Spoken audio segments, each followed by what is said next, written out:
পশ্চিমবঙ্গে কলকাতায় কি অঘটন ঘটিল, সেই ঘটনায় সারা বিশ্ব কাঁপিয়ে দিল।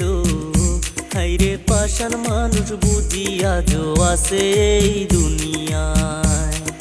মমিতার ঘটনা শুনলে কলজা পাইটা যায়। 18 জন মানুষ মিলে একলা তারে দর্শন কইরা যায়। একলা ঘরে শিকার হয়ে কান্দে হায়রে হায়। চিৎকার করে কান্না করলেও কান্না শোনার মতো কেহ নাই।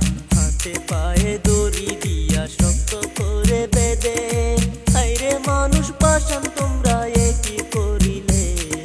পাগল হইয়া চিৎকার করে তবু রেহাই দিলা না তারে।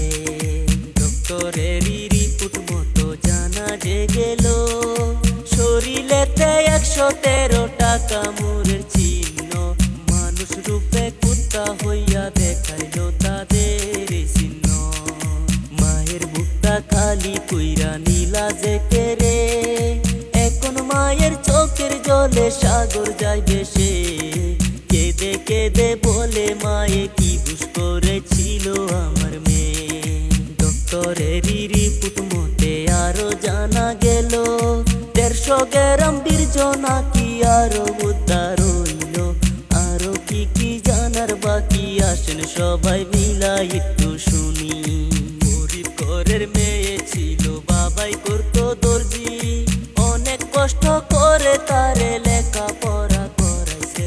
মায়ের মনে আশা ছিল আমার মেয়ে করবে ডাক্তারি।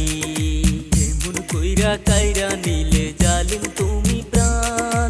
চোখ খুলিয়া দেখো জালিম তুমি মায়ের সন্তান। আরো যদি সবাই মিলা করো একটু মা জাতির সম্মান। দুনিয়াতে আইছি সবাই 2 দিনের মেহমান। কে থাকবে কে যাইবো আগে হিসাব জানা নাই। আসেন সবাই সময় থাকতে ভালো কিছু কাম কইরা যায়। এই মুহূর্তে খবর এলো একজন ধরা পড়লো, বাকি 17 জন আছে তাদের ক্ষমা নাই। আপনাদের মতামত কি কমেন্ট কইরা একটু বইলা যান। ভিডিওটা দেখার জন্য ধন্যবাদ জানাই। পারেন যদি শেয়ার কইরা সবাইকে জানান। আজকের মতো বিদায় নিলাম, দেখা হবে পরের ভিডিও ভাই। এমন কইরা কাইরা নিলে জালিম তুমি প্রাণ। চোখ খুলিয়া দেখো জালিম তুমি মায়ের সন্তান। আরো যদি সবাই মিলা করো একটু মা জাতির সম্মান।